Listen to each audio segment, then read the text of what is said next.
Nerf or nothing. It isn't always about the size. It's how you run with it.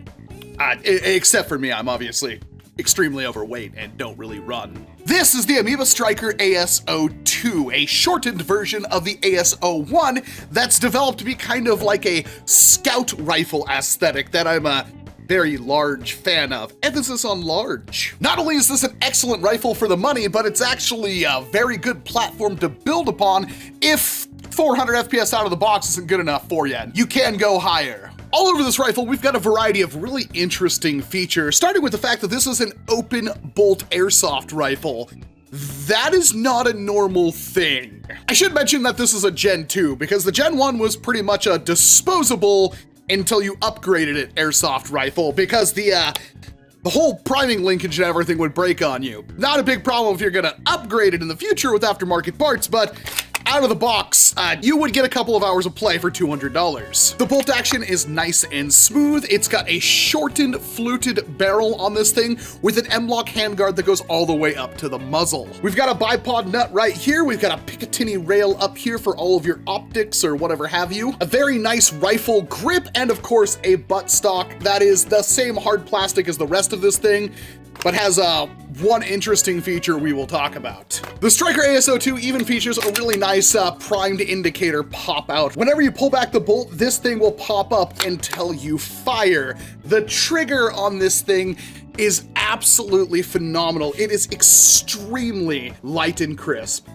And inside the box, you do get a 50 to 55 round magazine, which the magazine release on this is twofold. You've actually got one right here located in the trigger guard, which is very, very easy to use and smooth. And you've also got a typical paddle release if you're more comfortable with that. It's nice to have both options. And of course, this being a rifle, we need to put a scope on it. You would not believe how many times I put this scope on something and everybody's told me it's backwards, like I don't know how my own scope operates. And if you need to add more, because of course you need to add more, there's a whole bunch of M-lock slots all over this front grip, which is a really nice thing to have for customization. Now, this is a little bit hefty, especially with a scope on it, but it is nice and short. If this is not your thing, well, go get the AS01. But if you can appreciate a compact, powerful rifle, you'll like this thing a lot. There is a hop-up adjustment located on the Picatinny rail, and all the tools that you need to pretty much do whatever you need to with this rifle are located in the grip, which is a very nice touch. And straight out of the box with 0.2 gram BBs, you're looking at around 400 FPS. That being said,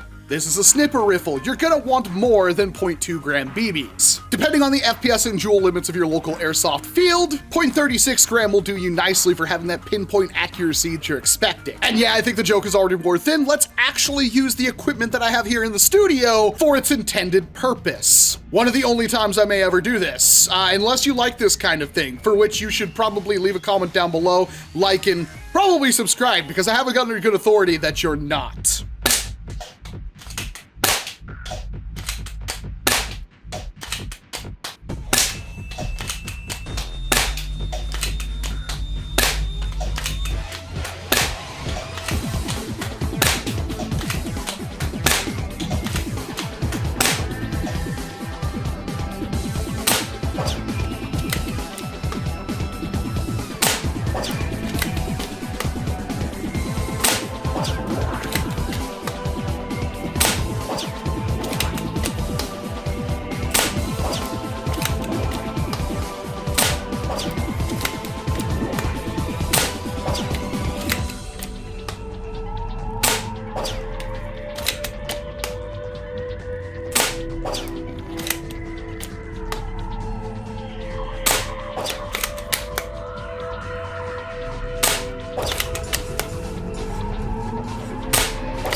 As you can see, a pretty capable little monster out of the box, but I keep saying out of the box. What more could you do with it? And well, this thing is extremely customizable. It's got a wide variety of interchangeable parts. Out of the box, the bolt is pretty lightweight, and if you want more power, well, obviously, because this is a Springer airsoft rifle, you would obviously upgrade the spring, and you can do so. It does take normal AEG airsoft springs, which means finding an upgrade isn't all that hard, although obviously upgrading this will add more weight to your prime and probably slow down your rate of fire. Also, getting a more tighter premium barrel option will do you a lot of good as well, so you can get the maximum performance out of this air power. But even if you want to just smoothen out the bolt, there is just so many different parts that you could buy to turn this thing up to 11 and really make it shine as a dedicated high FPS sniper rifle for something that's this compact, and that's very surprising. The first contentious point, however, is whatever's going on with this stock. There's obviously a sling point right here, another sling point right here, but the stock has this weird thing, which is kind of meant to be a stabilizer, another point of contact on your shoulder that most people will probably not even look at. However, I actually love this. For some reason, this works really well for me. And I just realized I left my scope on all night. It is an optional thing. You can, of course, close it and never use it if you don't want, but it is really, really nice in helping stabilize your shots. But the thing I absolutely loathe about this rifle, even though the magazine is in the right place, even though it's open bolt, and the magazine does hold a fair amount of ammunition, and they look really cool being actually like rifle cartridge size, is the fact that every single time you remove the magazine out of this thing, if there are BBs left over, which there's going to be, you're just going to drop BBs all over the place, which is very annoying. In fact, if your rifle is empty, well, tilt it upside down and prime it, and you'll actually get a couple more shots out of it before it's truly empty. The build quality is excellent. I have no qualms about that. The finish does wear off on some of the metal parts as you're using it, because of course, it's an indirect prime on a pretty hefty spring, but that's just showing that the rifle is well loved. And having the shortened barrel as opposed to the full-length barrel of the ASO1, the ASO2 is actually pretty competent in more urban scenarios. The AMOEBA Striker ASO2 is super fun to use. It is powerful, it is accurate, it is good out of the box, and yet has even more room to grow. You can even get different sized magazines, which is confusing because this one holds less ammunition than the smaller one, but I think that looks cooler? I don't know. You'll have to let me know down in the comments section. If you're a massive waste of space like me and you just want to sit around and ping people at afar, well, the AMOEBA Striker ASO2 is probably everything that you would want. But what can I say? I saw this thing on the shelf at my local airsoft store and I had to have it, so here we are.